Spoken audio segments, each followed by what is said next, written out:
So Professor Hartweiler, the floor is yours now. So you have 30, 40 minutes for your presentation, and then there will be a Q&A session with the audience. So thank you.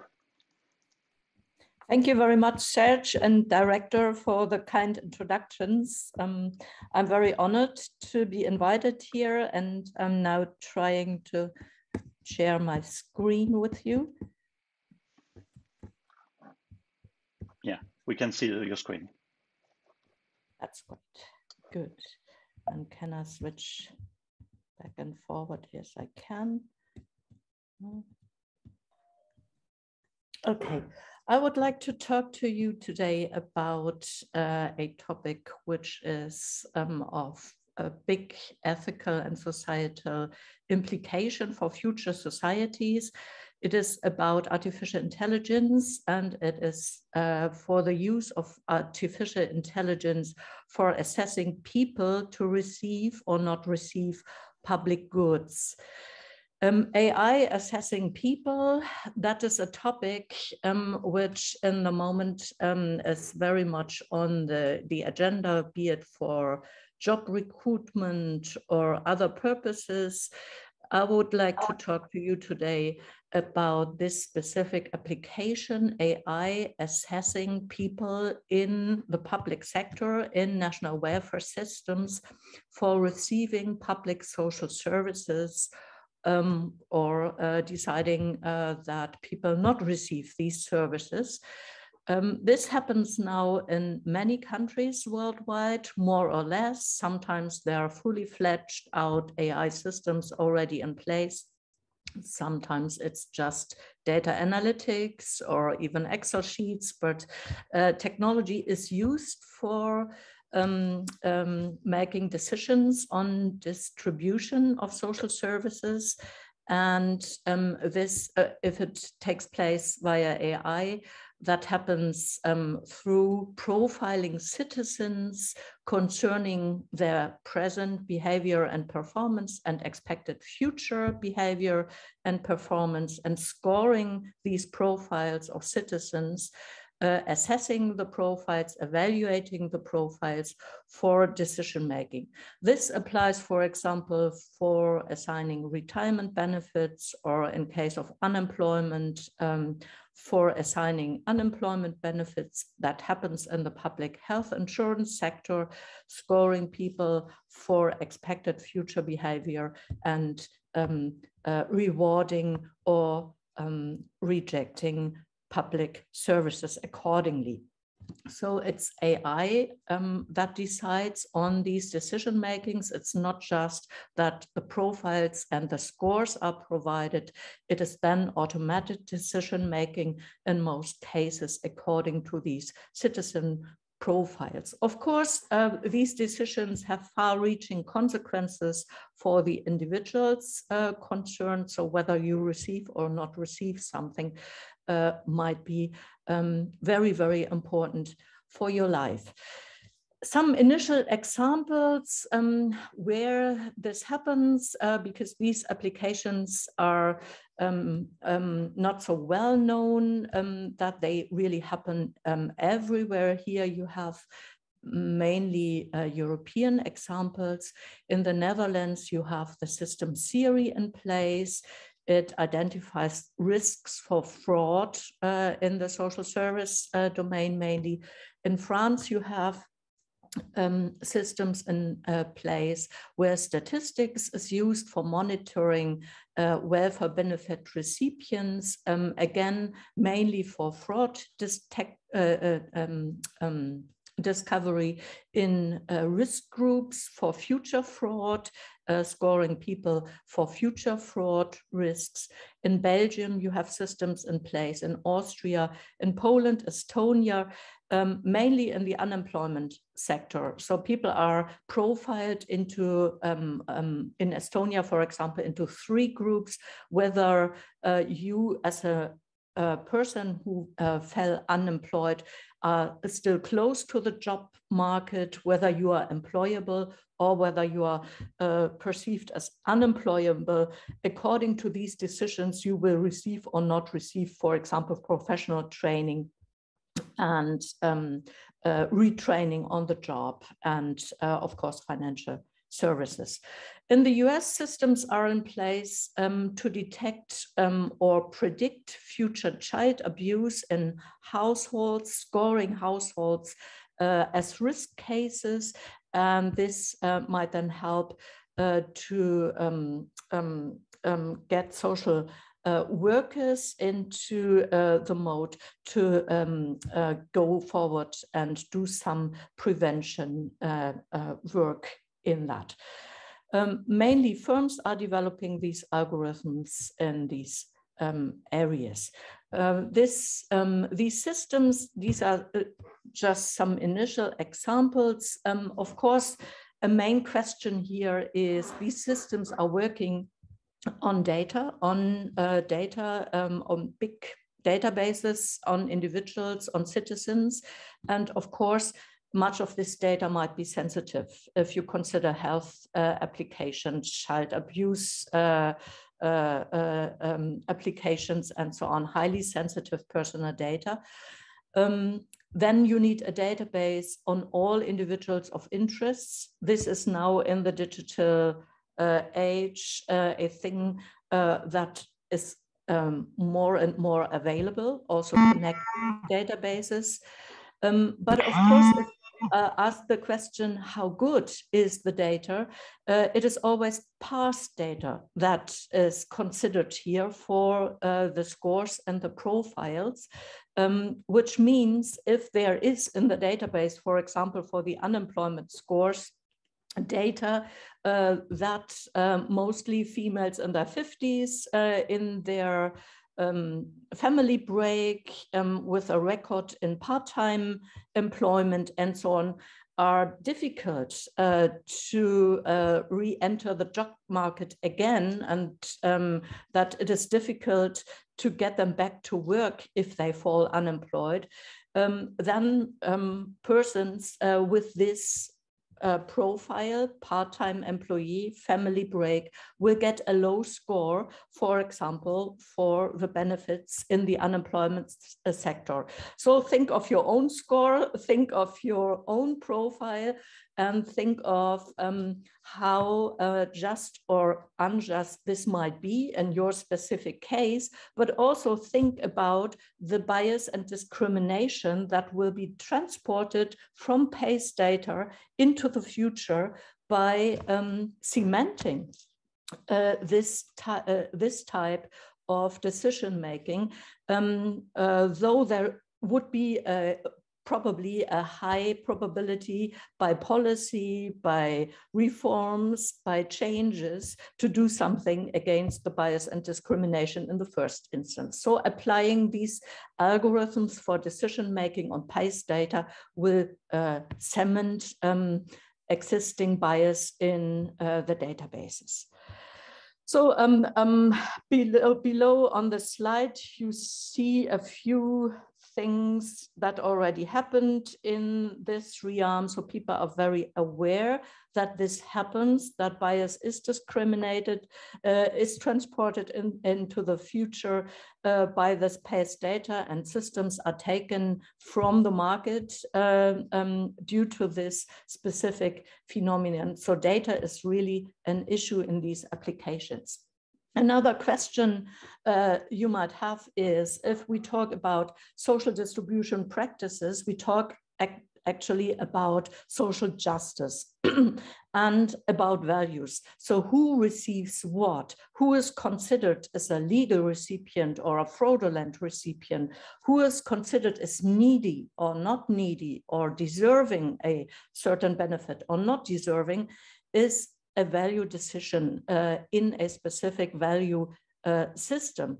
And delegating such value judgment to machines is in all societies a critical issue. And everywhere you can see discussions about the ethical and responsibility, accountability, transparency, implications about the quality of this type of decision making about scarce resources. And if this is then done by a machine, then the discourse can get highly emotional and emphatic, because of course societal core values are affected and at stake if you talk about that.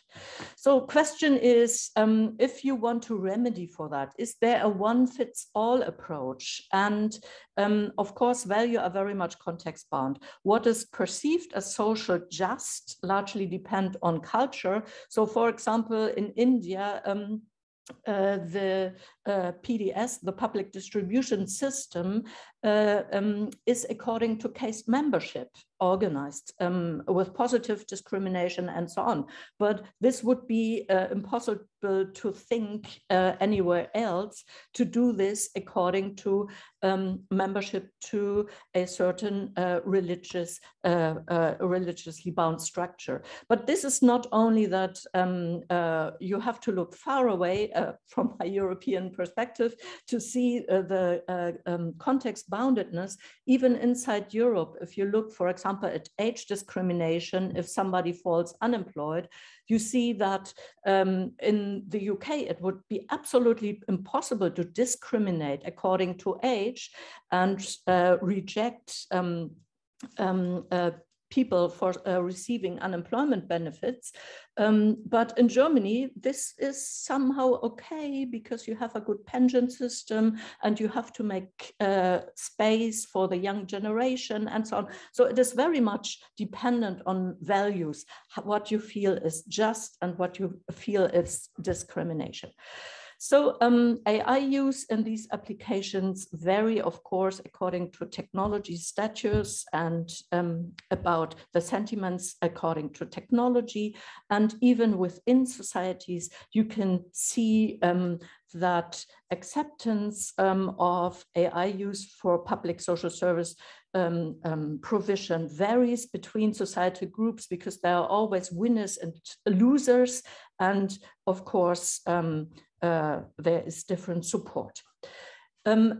AI use for public service distribution is an issue of public interest because social service provision is from cradle to grave, and at some point nearly everybody is in the position to receive some social service. Or if you are a taxpayer, you're interested in that, what will happen to your money. If you are rejected, you're a victim of the system, you are interested. As a policymaker, you have to decide on how scarce resources in times of pressure are distributed among your citizens. So it is an interest which is of concern to everybody, and whether AI make things worse or better is something that is of potential interest to everybody.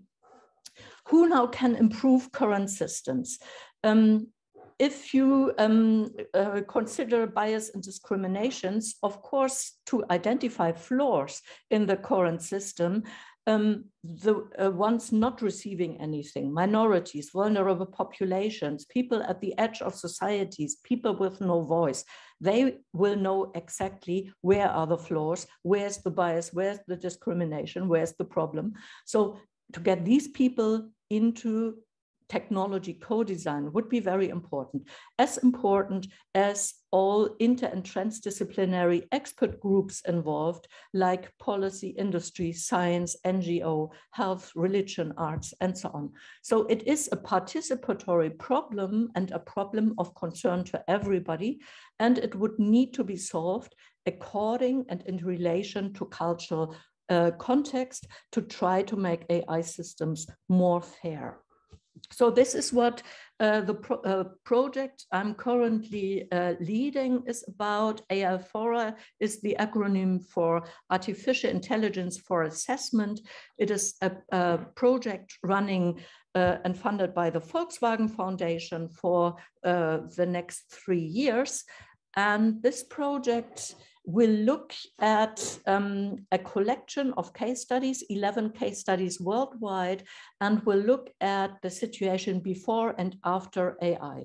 So how were social assessment routines for public service distribution organized before AI, and how are they now organized, and what has changed by replacing the conventional routines by AI? How does policy, how does stakeholders and institutions and public discourse react and respond to these changes? That are the first two research questions of AI FORA. The further three questions are about the future. And of course, these are not empirically to be answered research questions, but are questions that need to be addressed by simulation and modeling. It is about the desired scenarios of the futures. And again, this is a context-bound issue. So how will AI further change? What will happen to the living conditions and the well-being in international societies? Which policies support or prevent certain scenarios? And how can we produce better AI systems facing these value connectedness and this context boundedness? Yeah, this is the usual per chart you see in all these big projects. You have case studies, you have empirical social research, then we have a big work package on simulation where desired scenarios for the different societies will be simulated on the level of detail driven by the data gained from the case studies on an agent-based, that is, individual-based unit of analysis. And the technology producers are in our project. We want to produce better AI for these systems embedded into our approach. The case studies represent the full diversity of the Inglehart-Welzel Cultural Map. You see the blue circles. We have a case study representative in each of the cultural clusters of the Inglehart-Welzel Map. In the Catholic Europe cluster, we have even two, namely Spain and Italy.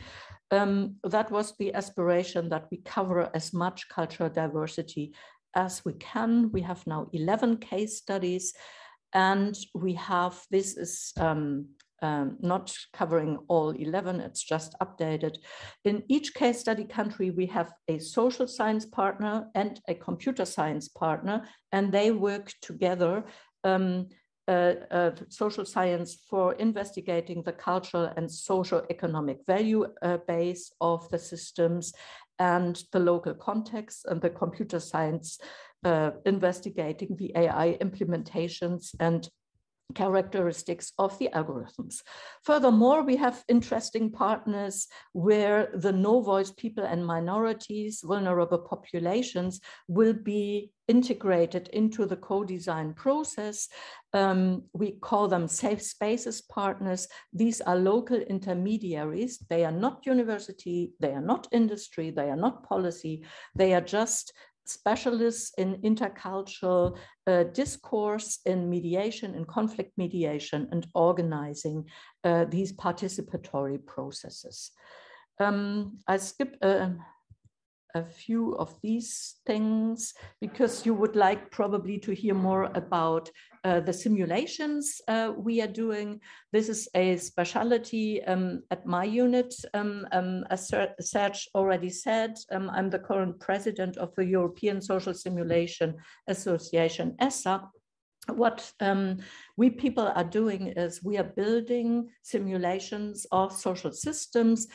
Mostly agent-based modeling is used where you can build systems that resemble your empirical systems out there, and you use all the social science and economic knowledge and so on you have, policy knowledge, to get this right, to get a kind of ecology in your computer that resembles your policy decision world out there.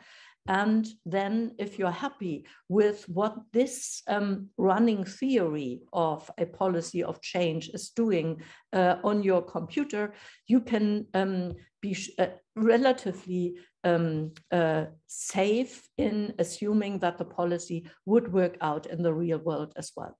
So we use scenario simulations now since many years to appraise potential social futures on the basis of realistic modeling. And the good thing in these simulations is because you model organizations, you can model individuals and so on, you can model values, you can model context, that you have a relatively detailed representation of your system out there.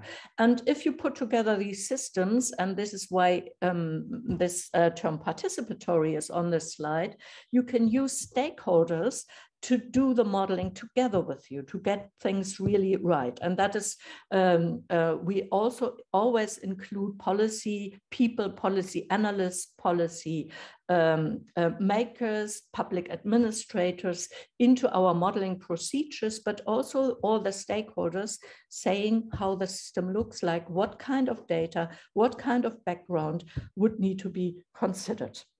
So simulation, we can model complex social systems, we can model context and value and knowledge and so on.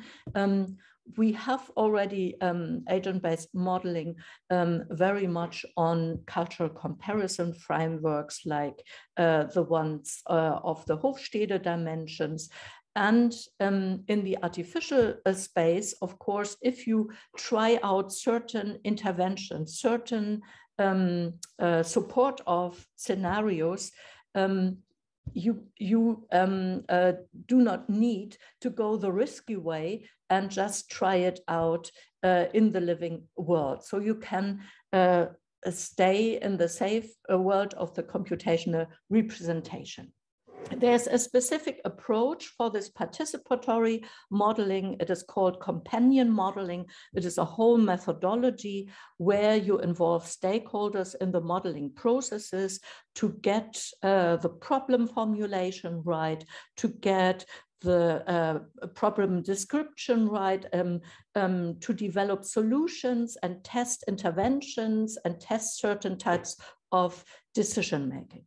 So that is what we are doing in this work package Better AI Lab. It is a co-creation lab together with the stakeholders in the case study countries, led by the computer scientists in cooperation with the social scientists to get a user-friendly co-design environment for AI technology that is culture sensitive and value sensitive as an input for the policy in the different case study countries, because also the policy people are involved in our project. So this is my last slide. Of course, you face a high degree of differentiation in the case study countries, and we need some sort of point of comparison, and we face the full plurality of perspectives and intercultural issues. So it is a very big challenge to develop a comparison framework for that. And in the moment, we develop all types of methodologies for the modeling activities, gamification workshops with value surveys inside, and to get this one right, to find the bridges where we can connect all the case studies we are doing. We have an issue about this context dependency also with the modeling. So here's now 6, but now we have 11. Do we need 11 models, or do we need one model with 11 instantiations? So these are design questions which refer to the balance between what here is generalizable, what are the general features, and where have we go down to context, and is even the national lens the best lens, or would we need to go even deeper into the regional or sectoral issues? So all of this, we have a tool, we can try various things out, namely the simulation models, and can they help in the end to create a kind of cohesive model where you have various instantiations of context. This would mean a kind of synchronization of social dynamics through technological development. Whether this is possible, open question. Then the things with the intermediaries and broker partners, these network laboratories where we try to get the stakeholders into contact with each other and get some stakeholder learning in place, how to design something together, how to do a product together. Everybody needs to learn about the perspective and knowledge background of the other. How do we organize that? In the moment, we develop a heap of methods at these safe spaces, how we get that going. And we have already run various workshops where we tested things out. And last open question, there are many, many more, but this now is a project on artificial intelligence for public service distribution. But in a way, it contains an approach for various other complex societal issues where you have a global problem and huge heterogeneity on the context level where you have to solve everything on the local level. To get the global problem right, like climate change, migration, health, pandemics, what have you. And could this approach with the simulations, with the companion modeling, with the safe spaces, with the empirical research, could this be a kind of approach as a role model for other applications too? Yeah, so that was my talk. Thank you for your attention. Yeah, I'm looking forward to the Q&A. Thank you, Petra, for sharing your work. It was really nice to see what you are doing. So I guess there will be plenty of questions now. So if you have questions, raise your hand. So I see that Tim already has a question. Professor Tim Brown from CMU Africa. Hi, Petra. I enjoyed your talk a lot, and I'm actually pretty excited about the kind of work you're working on. I had a question about maybe some of the uses of the model. I'm not sure I heard you correctly, but did you say that you create this, you create a societal model that's, I don't want to say idealized, but maybe better reflects the current reality than the past data does. Have you ever considered, like, you play the model forward and see how the decisions it's making actually changes the data that you get over time, and see, you know, how that tracks over time? Yes, I see you're shaking your head, so maybe you can yeah, that's the whole purpose. Yeah, thank you for that question, Tim. So for example, what we did was we simulated Horizon 2020 for the European Commission in the IT domain. That was a big contract research issue. So the Commission, at that point, it was the DG Info still, it is now called differently, but they wanted to know how certain policy changes would work on the European research area. So what would change in the European research landscape if they would apply different policies from the 7th Framework Program? Like, for example, changing their SME policies. That was one issue. And they wanted to see beforehand what would happen if. And what we did was we built a huge agent-based model on the European research area. So agents, all research organizations in the European research area, and what they are doing, they apply for a project, they look for open calls, they do research, and they do it under certain policies. And then we tried different policies. Like, for example, we changed in the computational realm the SME policy, and we then saw the effects of these interventions.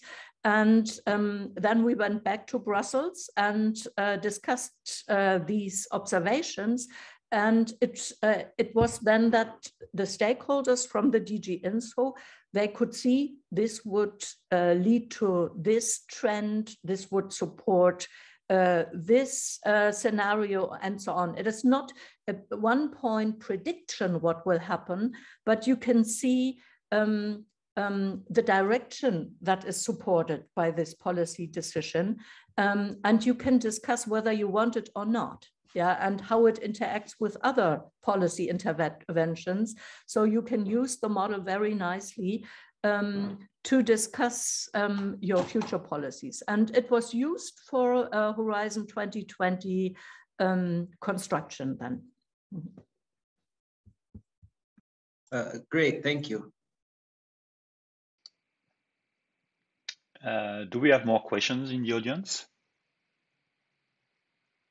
Please raise your hand if you have questions.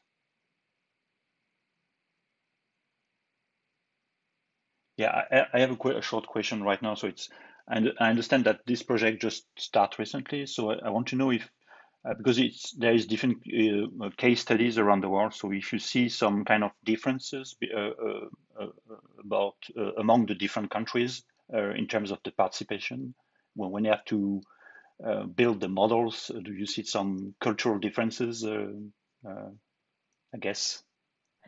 It's very nice. The project actually is alive since 2019 already, because it is a two-phase funding with the Volkswagen Foundation. So we did a planning grant where we conceptualized the project and where we already formed the consortium in 2019 and 20, and we started now the full grant in 2021 in May. So we have already done some work, and what we, for example, did now was I talked shortly about the gamification workshops, which will give us data for the simulations as well.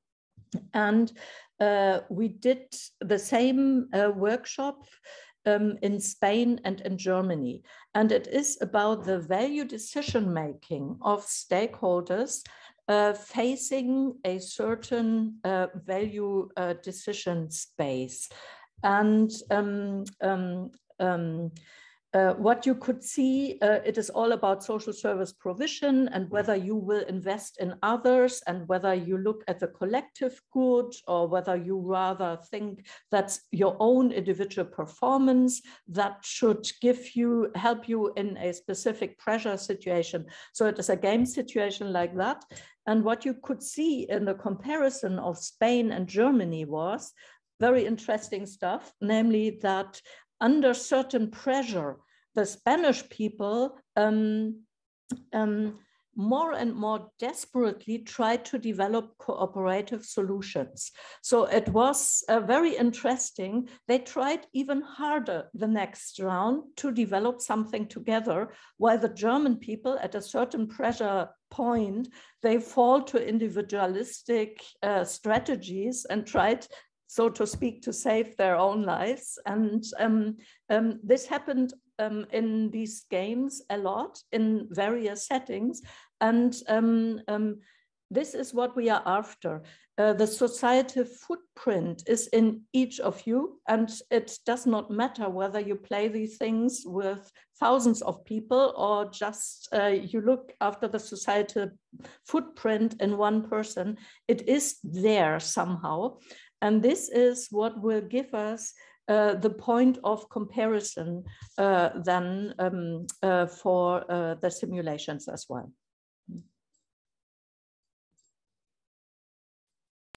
I think we have one question in the chat from Xavier. Are ABM models challenges versus reality? And if yes, how? For example, if there is citizen scientists or empirical experiment to see if people who actually behave according to the models. Are there some small scale tests at city level maybe to validate the models? Oh, yes, yes. Validation, thank you for the question, is a very critical issue. And there are various points these models come into connection with empirical reality or data. The first thing is, in the first instance, we are all empirical scientists, as social scientists, and we use the usual empirical research approach to learn about our systems. And of course, for all modeling and simulation, you have first to do that. Yeah, you cannot sit down and do a model from scratch.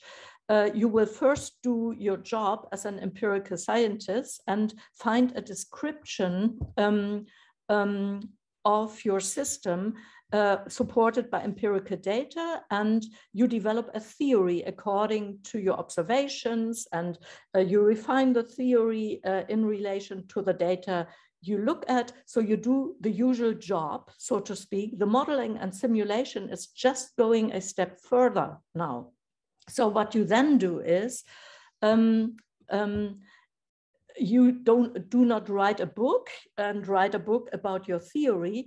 You have a running theory on your computer. So the model, in a way, is the result of your empirical research, and it is a running theory producing now artificial data. And that is a big advantage, because the model is now behaving like your theory. And what you can do is you can check on your theory whether your model produces the same artificial data, so to speak, that the empirical reality produces in the empirical realm. And it is this check that is permanently happening, because of course the empirical reality runs on, and you see developments, and you can see whether your model is behaving the same way, producing the same thing. And it is this isomorphy, I would say, yeah, that you observe. And of course, if they're happening big shocks like a pandemic breakout or an earthquake or something, that will disrupt. But the patterns that are produced, you are, as a social scientist, after the patterns and regularities, you can check on them. And this is what you need for decision making. But you need to take the human element into account as a social scientist. And this is what the models can do. So that is the first thing where model and reality meet, yeah, according to empirical research. Then what you do, if you build a model, you will calibrate the model with data. That means you feed the model with empirical data. For example, if you look at social service provision in the unemployment sector, you need the number of unemployed people in a specific year and so on. So you need numbers, data, behaviors, and so on. You feed the model with this type of data to make it realistic. Calibration, it is called. That is the second step where the model meets data, so to speak. And the last step then is the real validation issue, where the question is, how good is the model? So how reliable is the model? Can I trust the model?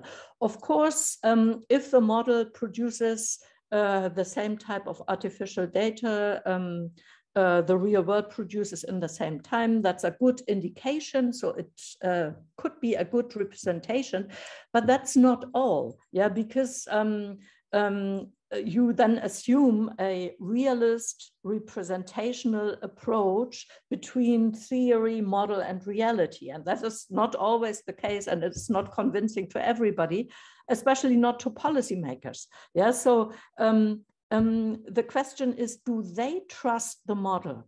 And that is a big quality check. And the best thing is, if you co-develop and co-design the model, it will be their model. It will be their representation of their reality. It will be their problem space. The model could look completely different if you would let it be co-designed by others. So validation is not only the fit between model data and empirical data, it is about trust, about perspective, about construction, about legitimacy. Yeah. Other questions from the audience? We have maybe 10 minutes left.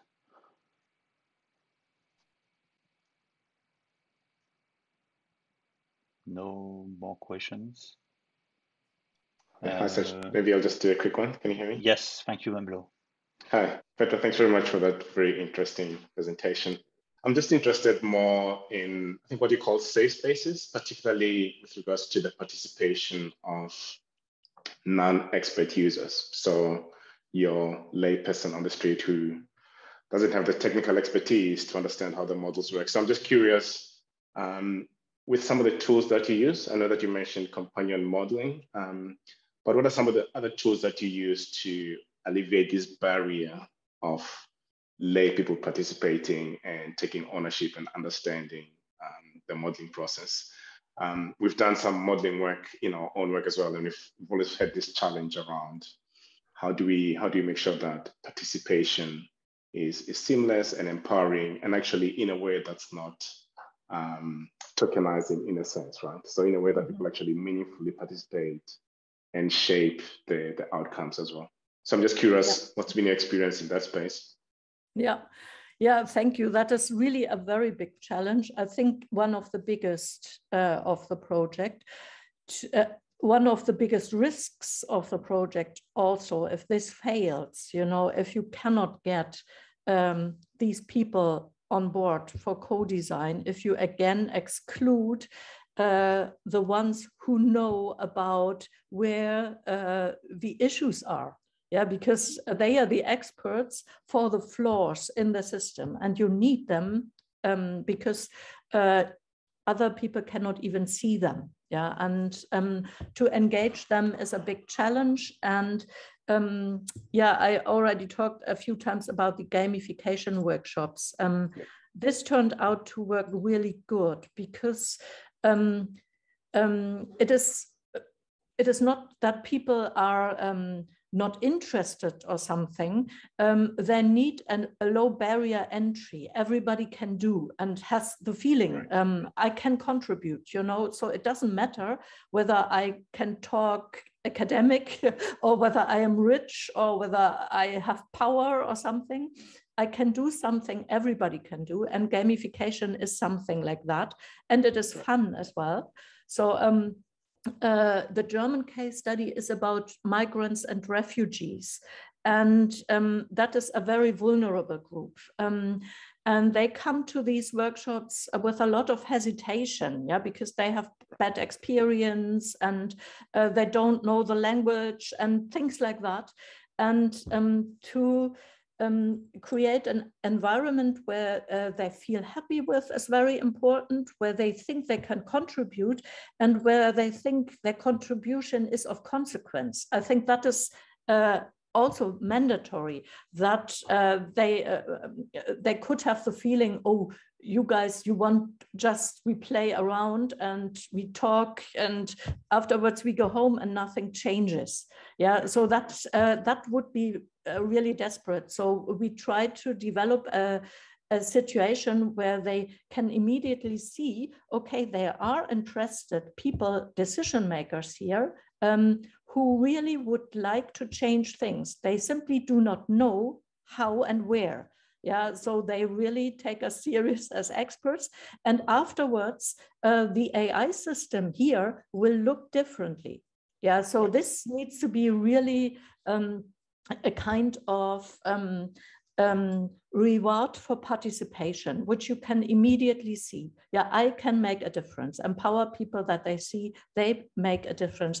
The good thing in the moment, there's a lot of talk about ethics of AI in the moment. Yeah, so there are huge committees and discussions everywhere in this world, and everybody is open and wants to do it because there's a lot of pressure to get this right. And in the moment this project sits in this space, so to speak. Yeah, so in the moment, people, decision makers are interested, technology producers are interested to do it differently. Yeah, and they only need the right input. And in the moment, the good thing is the more critical this input is, the more valuable is it to be heard. Yeah, and for your gamification workshops, are you mostly using digital tools, or is it also sort of like other participatory approaches that are more interactive, paper-based approaches? Yeah, we use each and everything, but we use a lot digital technologies as well. Right. So for the data collection, we have developed a whole digital environment. Yeah, so we have a game with different stations where you can do different things. And as a player, you are anonymized with a nickname, and you have an RFID card with a QR code saying who you are. And you have RFID card readers at the station, and you will check into each station with your RFID card, and then the station will record digitally what you are doing, what you are deciding, what you are playing, and so on. So afterwards, after each game, we have immediately a very nice and clean database, because we have this digital environment, and the players themselves, they do not realize. So it is not disrupting the fun of the game. Yeah. They know, of course, that we take their data because with informed consent and all these things.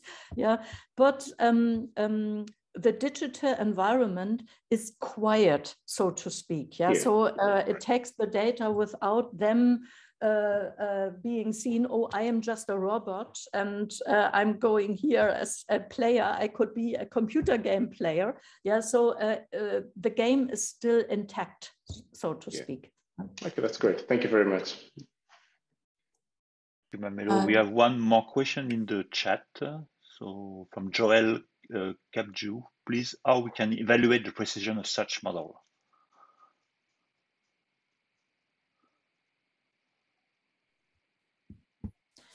Yeah, so as I said, these models, these agent-based models, will not give you an exact prediction of a one-point future. Yeah, so it will not tell you how is the situation of German migrants in 10 years from now, and it will predict a specific point in time.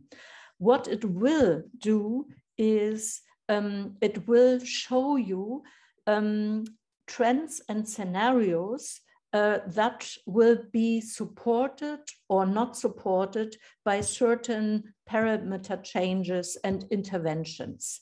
Yeah, so it will give you more than statistical modeling, because statistical modeling will not give you the interaction on the micro level of agents in the system that the agent-based model will do. What the model will give you is scenarios and the likelihood for certain scenarios compared to each other, and sensitivity analysis concerning certain intervention parameters. So we call it weak prediction, yeah, because certainly it gives you more than your usual experiment of thought, because it's based on data, it's based on research, and it is quite good in terms of policy support, but it will not predict the future for you, because that's not possible. Thank you, Petra. Jingbo, you want to ask some question also? Yeah, so I have a question related to the policy uptake. So I just wonder if any government or policymakers has already been implementing or using this approach to hear the voice of vulnerable population in their decision making. Thank you. Yeah, thank you for that question. This approach with the safe spaces is freshly now developed with the AI FORA project. And we are doing this as a kind of novelty and innovation in the technology co-design phase, because we think that this is really important to improve systems and have something like ethical AI and sustainable AI in the end. Yeah, and this is what we are now doing and researching, and I hope that the uptake will be there. So in all case studies, policy people are involved in the case studies, and we will really see whether this will work out, that we will have policy uptake, and of course we will have AI system uptake, so that we see improved systems afterwards. This is why we have the computer scientists and technology producers in the system.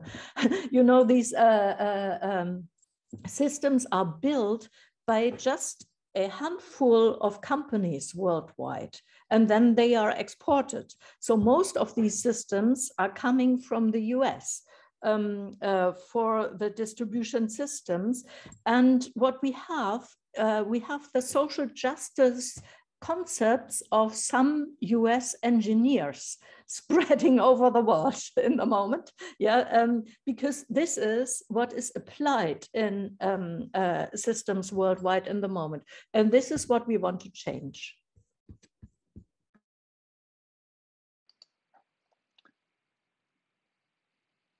Okay, do we have more questions for Petra, or? No, apparently we have no more questions. So thank you again, Petra, for your presentation. Very insightful talk. So I would like to thank everyone for joining this webinar also. And we'll organize more webinars in the future on the same topics. So if you want to be part of this series, you can have a look to our website. So it's macao.unu.edu, or you can also look at our Twitter handle. So thank you, everyone. Thank you, Petra, again for your presentation, and hope to see you soon. Have a good day or evening for some of you. Thank you, Petra. Bye. Thank you, Petra. Thank you, Petra. Thank you, everyone. Bye-bye. Yeah. Bye-bye. Thank you. Thank you. Bye-bye, Marco.